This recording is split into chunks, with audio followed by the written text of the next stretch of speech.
Good evening. Welcome to my channel, and thank you everyone who have been helping me, who have been subscribing. If you haven't subscribed, please subscribe to this channel and share with family and friends. Also, leave a comment below. We have been talking about the cost of living. We are looking at capitalism as the main cause of the cost of living, and we have recorded the other videos. Please watch the other video together with this video, and also pay attention to all the other websites I've actually mentioned, the government website in the UK and all the other charitable websites. If you are in a country, go to your government website, look for information on the cost of living. Going forward, I will be looking at specifics in the UK, but now I'm looking generally to provide a background. We are looked at the different elements of capitalism, and looked at state capitalism. The last time we are going to look at state capitalism again, which is the capitalist market economy dominated by state-owned enterprises, where the state enterprises are organized as commercial profit-seeking businesses. That's what they talk about. They talk about the market economy. They talk about dominance. Talk about dominance. They talk about state. Talk about the type of economy. Talk about enterprises. Enterprises are actually businesses. Businesses are actually under state capitalism. Businesses are owned by the state. The state owns enterprises. They are sometimes called state enterprises, which means organizations which are actually business, but they are public businesses. They are not private businesses necessarily. Under capitalism or under any other types of organization in the economic system, in the economic sectors. And um, because they are actually commercial in their nature, and uh, they are actually, although the state own this kind of organization, these enterprises, though they are owned by the state, they are actually commercialized. They are run like normal businesses, like private businesses, except the difference is that they are actually owned publicly. We mentioned China previously in one of our videos. We talked about China as operating a market style capitalism, but the difference with China perhaps is that the state still controls the system generally in such a way as when there is a problem with the businesses, with the country, the state still has the capacity to intervene in the economy. So the designation has been used broadly throughout the 20th century to designate a number of different economic forms, ranging from state-owned ownership in market economics to the command economics of the former Eastern Bloc. The former Eastern Bloc is like it's called the former Eastern Bloc because they are now part of the global economic system. We used to develop economies into, apart from America, we used to divide them into the Eastern Bloc and the Western Bloc. And mainly these were actually featured in Europe and Asia. But now, because of globalization, we tend to refer to the East as formerly existing. And what is command economy, which actual terminology to describe a form of capitalism or the market economic system, or business enterprises are being managed and controlled by the state, including when the state can intervene to support an economy when there is a crisis such as we saw such a crisis in Ukraine with Russia, and during the war when there was fighting there. So according to Aldo Masashu, a professor at the Harvard Business School, state capitalism is a system in which government, whether democratic or autocratic, exercises a widespread influence on the economy, either through direct ownership or various subsidies. So when the state wants to influence the system, the state actually, what it does, it can actually do it indirectly or directly. It can actually support private businesses or intervene and take over entirely until such a time when things have improved. We show it with the credit crunch when the UK government took over some of the banks who were in trouble, and they were recapitalized, and meaning money was given to these banks until they stabilized, then they were actually given back to the private sector. So in a sense, in terms of critique, the government actually in effect is always there to back the economy, and one way or the other, and they use taxpayers' money actually to give to big organizations if they're in trouble or if they seem to be in trouble, because the logic of actually giving help to this organization is that if this organization get into trouble beyond certain limits, then the entire economy may collapse. Musashi notes a number of differences between today's state capitalism and its predecessors. So there are actually distinctions between these types of capitalism. In his opinion, gone are the days when governments appointed bureaucrats to run companies.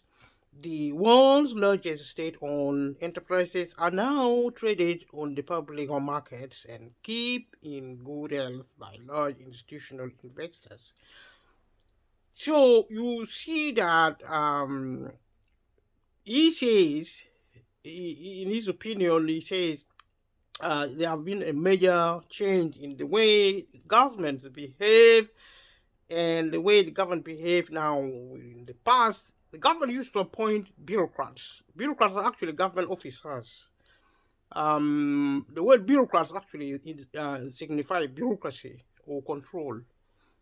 It's the opposite of freedom. It's open in terms of the market. It's actually the opposite of free enterprise. Free enterprise is actually where the government play lesser roles and allow the free market system to allow the market actually to determine what happens in the market system without actually imposing its will on the private businesses.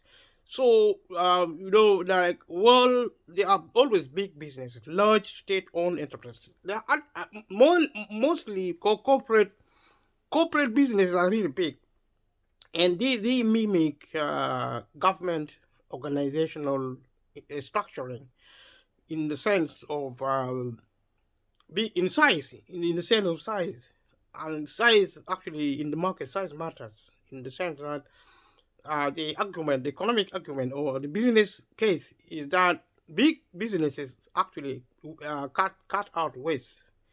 The small and medium businesses are seen as being wasteful in the sense that, well, even when government are intervening, they actually targets, especially to protect or even to actually support big businesses. Big businesses are really the pillars of the market economic system. Without them, there is a lot of instability. So we talked about trade as the car in what they call public markets. Again, the word public as opposed to private. Yeah, this market remain the same. Market is actually at the heart of capitalism. Actually, capitalism is market. But in state capitalism, there is something called the state market, which is actually almost public market. Public means state as opposed to private. So um, they actually function to maintain health, to maintain health in the market economic environment and in the economy as found in the state under the state capitalism. So large institutional investors would feature such such aspect of state capitalism. Contemporary state capitalism is associated with the East Asian model of capitalism, uh, the dirigisme, and the economy of Norway.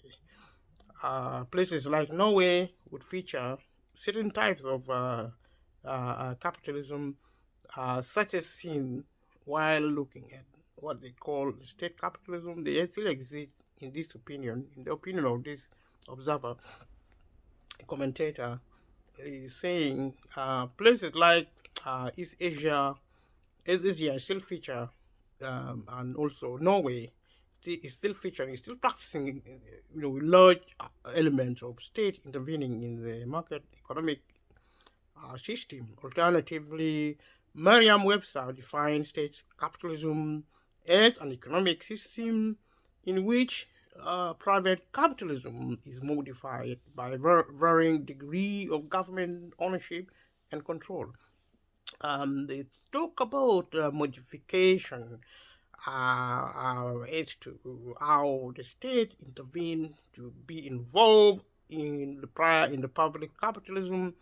So and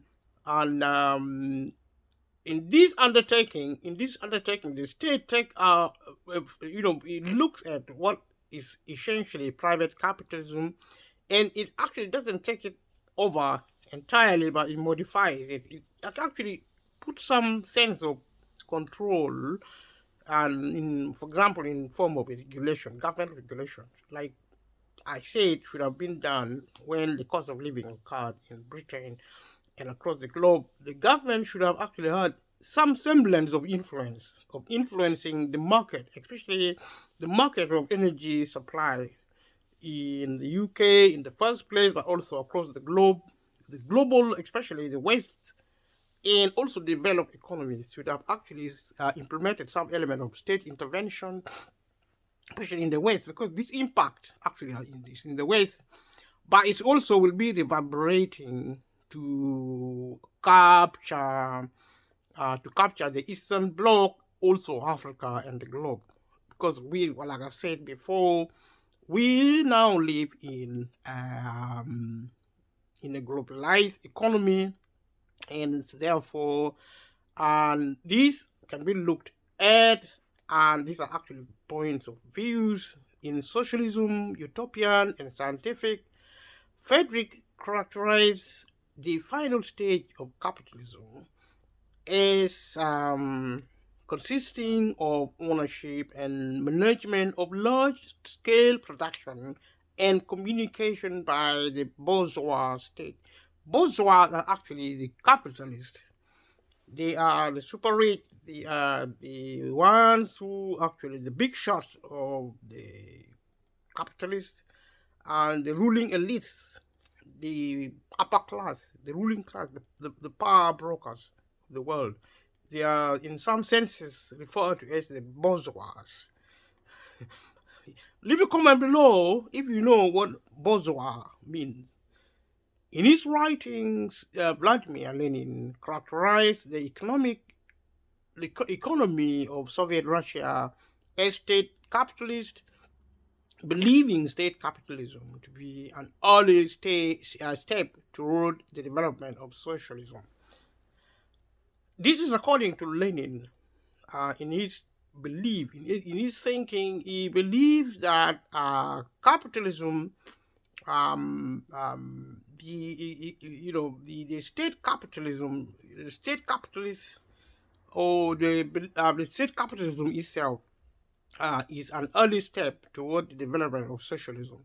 So they thought they could use capitalism, or rather, the state or the authorities or the controllers of the world economic system could actually take advantage of state capitalism and modify state capitalism to achieve a socialist state.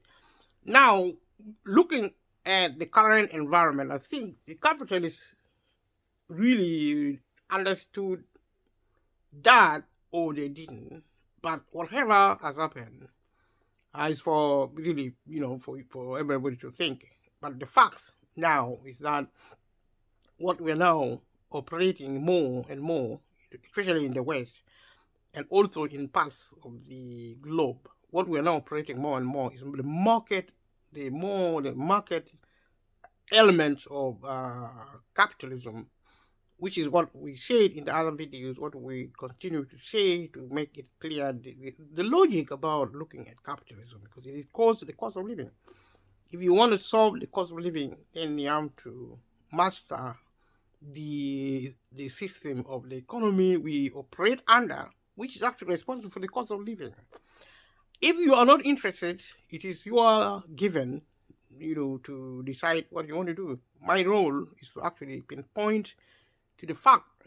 I'm always giving you a clue what you can do to actually get information from this channel or from wherever you want to get information from. But I have already said to you very clearly, you can believe it or not, capitalism is responsible for the cost of living.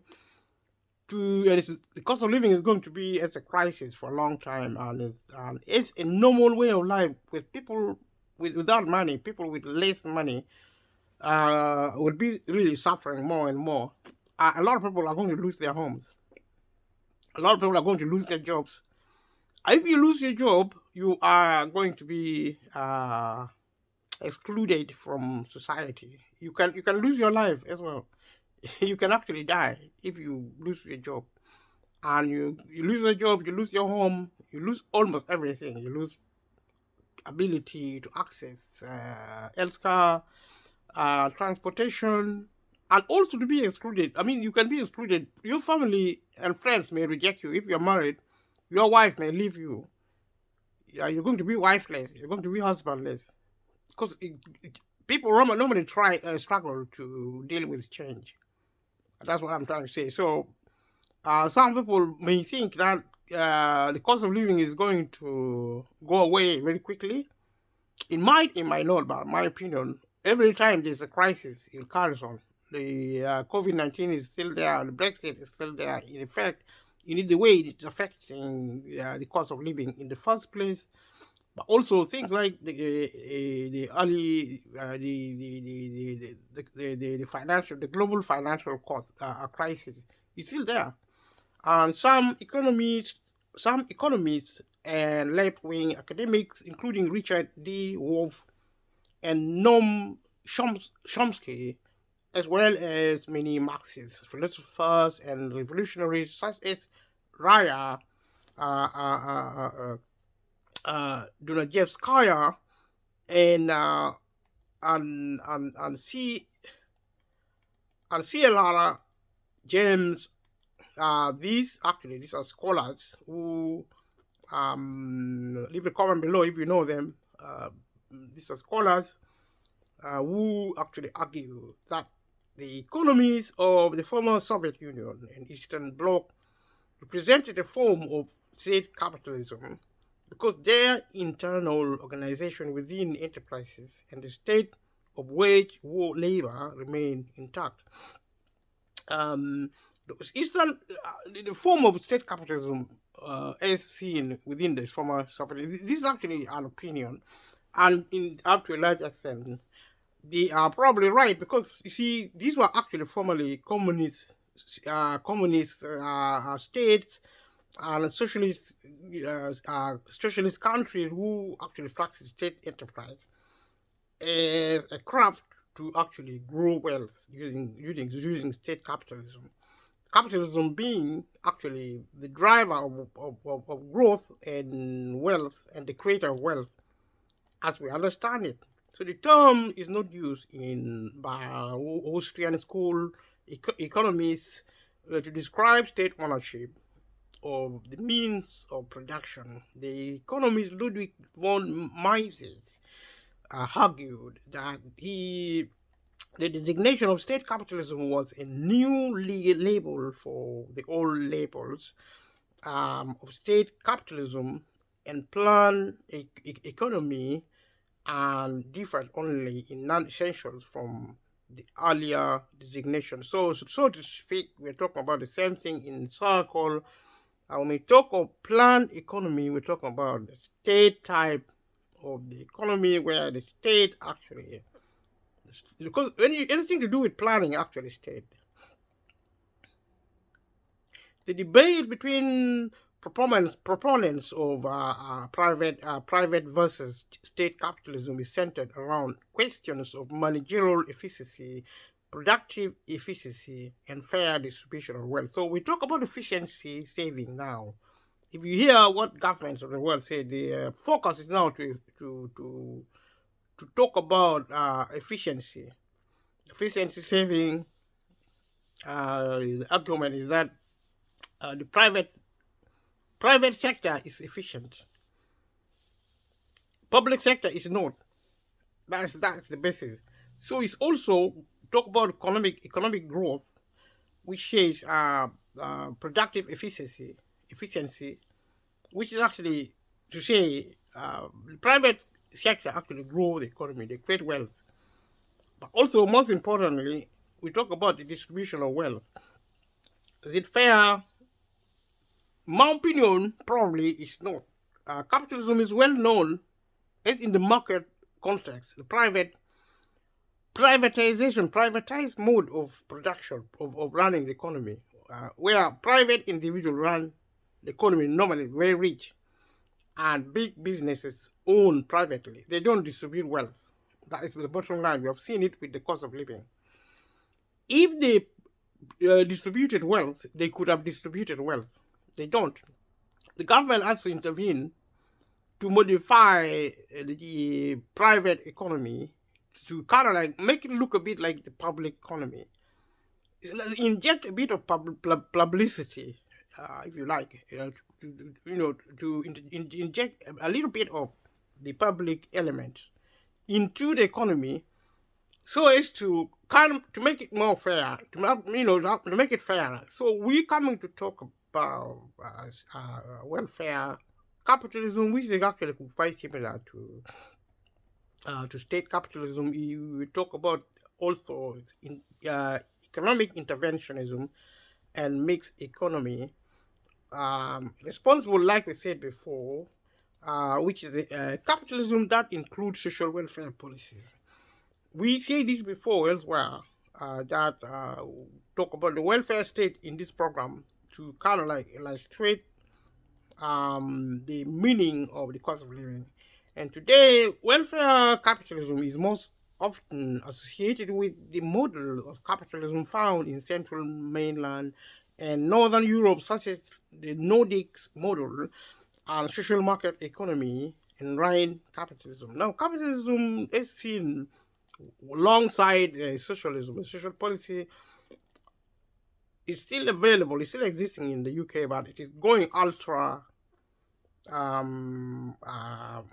marketized mode of capitalism, moving away from the social element, because social element, anything to do with social policy is actually conducted by the government. And the government's attitude now is to reduce social capitalism in the UK and therefore Europe and across the globe. A mixed economy is a largely market-based capitalist economy consisting of both private and public ownership of the means of production and economic interventionism through macroeconomic policies intended to correct market failures, reduce unemployment, and keep inflation low.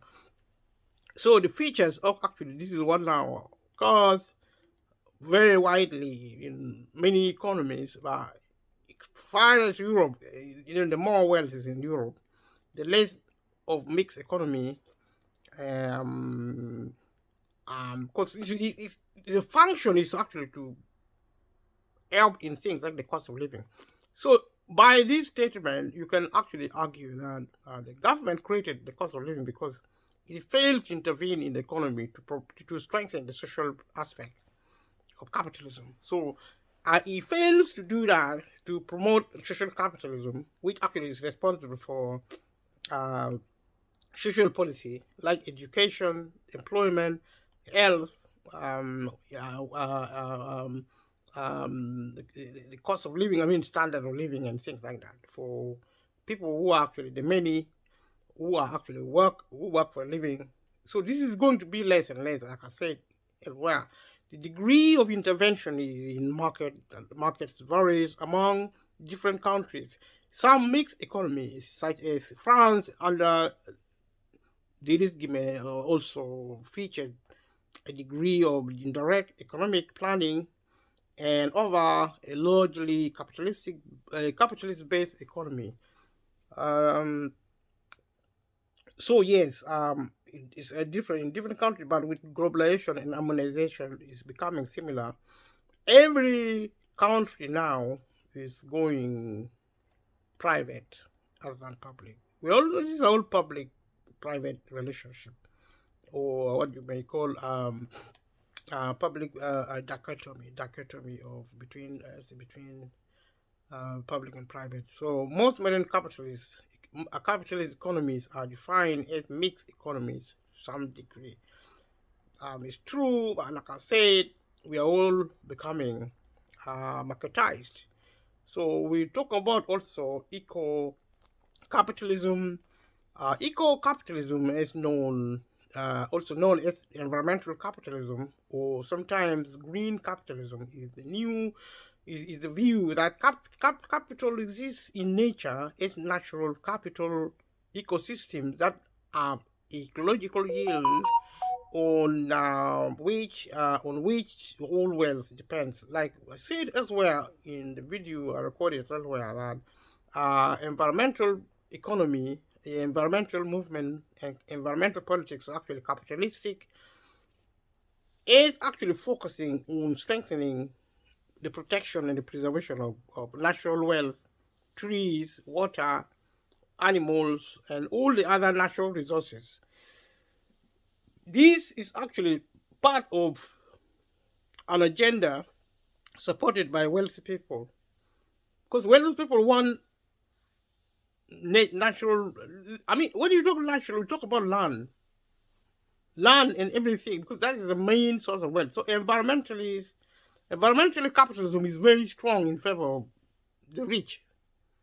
People who want to control all the wealth, control the land, because the land is everything is on the land. The land is actually at the heart of environmental capitalism. So they actually focus on things like land. And probably the strongest element of capitalism is actually environmentalist capitalism, because they look at land. They focus on land. Land is the most important factor of production, because everything, minerals, everything, water, air, everything is on the land. And then trees is about land. Therefore, government should use market-based policy instruments such as carbon tax to resolve environmental problems. So we talk about taxes. Taxes are actually public policy objectives, and market economic infrastructure systems do not want taxation, because tax actually redistribute wealth. That is the whole point. The government tax the rich more than the poor, and the rich do not want that, because the rich do not need tax. Every time the government tax the economy, the money is given to the poor. But now the kind of the government now tax the poor even more, because the rich are actually avoiding taxes. The poor cannot avoid taxes. So in the modern capitalistic system, the taxation policy is reversed. Government taxing the poor more than the rich, and actually the money is not given to the poor; it's given to the rich. Like we saw the government giving money to the energy company just a few months ago here in the UK. When the energy company says they have more money than they know what to use the money for. So the term blue greens is often applied to those who espouses eco-capitalism. Eco-capitalism can be thought of as a right-wing equivalent to red greens. So blue is associated with capitalism. Capitalism is associated with, when I talk capitalism, the real capitalism without other colors is blue. True blues is capitalism. But now they say blue greens is actually capitalism also. Like I said, so green is actually capitalism. Blue is also capitalism because blue relates to the rich, and green also relates to the rich. Those who actually argue, I mean, those campaigners actually working for the super rich, they prevent okay, the whole problem or approach to environmental protection is to actually limit consumption. And when they talk of limiting consumption, it literally means the many should not consume, but only the few. Because the many, few rich people are actually very few. They're about 10%.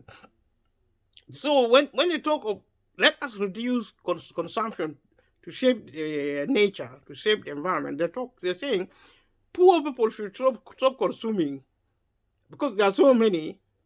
See, when we talk about billions of people, we're talking about the many who are poor, who are actually excluded from the wealth. But now the wealthy are saying because the consumer, I mean, the poor people are actually consuming more than them. They even don't want the poor to consume because otherwise the meaning of wealth. I don't know what they're thinking because this is what it is. And the conservatives of the world and the greens, the greens and the blues of the world are talking about protecting environment. They're saying we don't want poor people to eat food, to use energy. That's why probably government policy is now creating the cost of living. Cost of living is actually to say, and if you hear what the advice from the energy company say, cut waste. They talk about cut waste. If you're poor, if you're rich, you don't have to cut waste.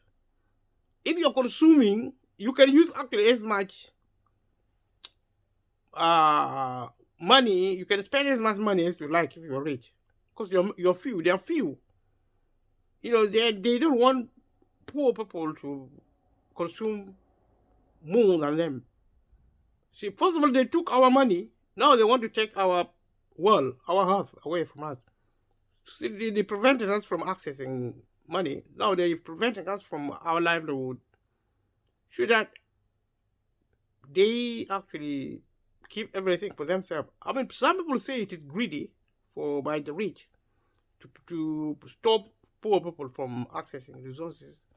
But the thing is political because if people, I think it's political. Poor people should be weak, should be weakened because the rich are very poor, are very afraid of rich people. If people, if for example, say poor people are sent into concentration camps, and they are not going to overthrow the government. So all they think of is survival. They will be in prison. If they are locked up somewhere because they are homeless, the government will say, you're homeless now. You don't have food. You don't have access to medicine now. It is not there, so we need to look after you. So you're going to move you out of houses. They're going to move your children out of school. They're going to put everyone into concentration camp, prison. So when they deny you access to basic resources like food and energy, housing, healthcare, education, they are preparing you, in my opinion, because the writing for me is on the wall. The few are preparing the many for a prison. They're going to lock you down. I don't know where they're going to send you. Maybe outer space. I don't know. Maybe I think they're going to prepare is placed underground. It's going to be a big prison. In every country, there will be prison.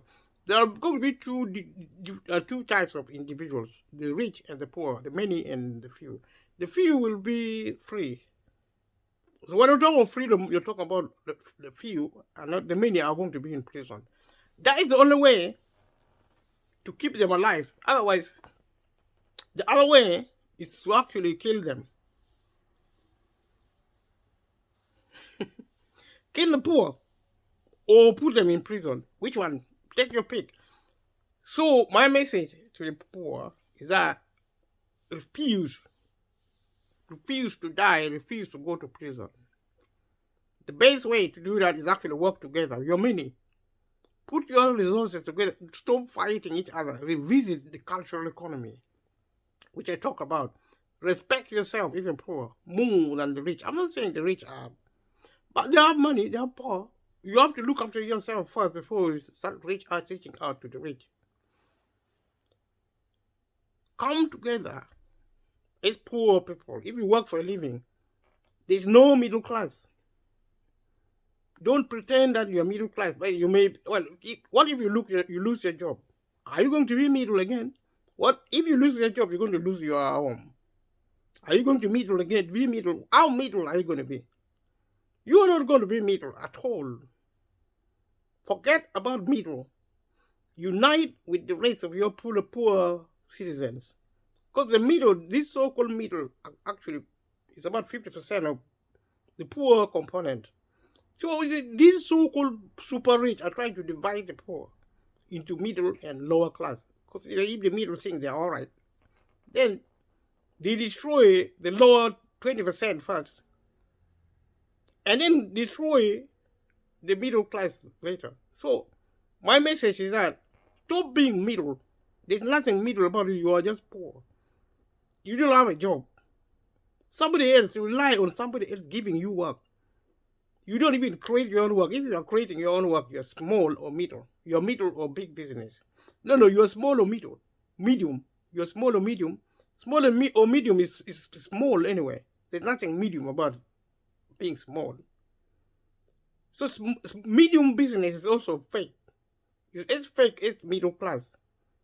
So don't waste your time being in middle of anything. There's no middle ground in this system. They're extreme.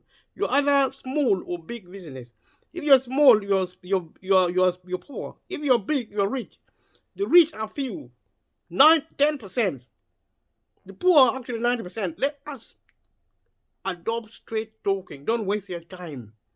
If you don't want to work together, it's your problem. You're going to go extinct. Your children will die. You will die. So you have to fight by uniting. Unite to work hard. Your warfare is work and work and work and saving your money and learning. Be masters of capitalism. Learn how to do business. Masters of technology, science. Be researchers. You see, and take over power from the few. Because you are many, you deserve power more than the reason you are actually not in power, because you're poor. Create wealth and take over power and create a just society. You know what it means to be poor. So in my opinion, if poor people actually wake up and learn respect, like I said, they're going to save themselves and they're going to save the rich also. Because if the rich are uneducated and they're just destructive, if they destroy the poor are having an opportunity because they are many. If you are many, you are actually stronger already. All you have to do is start teaching yourself and your children and your environment respect. If you start to respect yourself, you're going to prosper. You're going to start investing. You're going to work together. And you're going to actually get out of poverty and take over power from the few who are rich, because you will also be rich. And actually, save yourself, save the rich also, who are the few. So that people can be equal. You start enjoying equality. Nobody has to rule over anybody. Because this is about rule. The rich who are actually insane. The few now, those who are now in rule, who are actually ruling over us, are actually mentally inferior. Culturally, they are very inferior. Because I say culturally because we are all inferior culturally, because the poor people are also preparing to rule over other people. That is wrong. If you're really poor, you know how it is bad to be a slave. Don't aspire to be a slave master again. It's a vicious cycle. There's no point you being actually in power. We use power to bring peace, to bring prosperity, not to rule over other people. Rule is actually the cause of the problem, the cause of capitalism, the cause of all sorts of evil in the world. Rule is the cause of all evil, and it's the cause of the cause of living. That's what capitalism is about. That's why it's a form of madness. Oh, everybody who enters into power becomes psychopath, mentally insane. And we need medicine for them because they are also humans. We have to protect the rich, the wealthy few from themselves, because they are the one rulers ruling over us. And they are actually mentally ill. Because you don't rule over other people if you are actually normal. And insanity actually also belong, the poor are also insane, because they also want to become powerful and rule over others. The idea of rule is a form of insanity. The difference is that the super rich, who are actually the few, are now implementing that insanity. Poor people are not implementing the insanity because they are not in power. So let us learn culture now, especially if you are the poor, because we are many.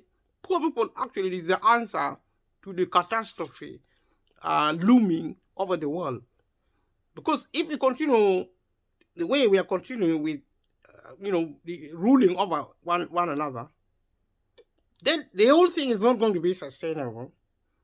And the poor will die first. The many will die first, and then the few will also not escape, because we are looking at massive annihilation as a massive scale. We are going to die. Humanity will go extinct if we continue to rule over each other.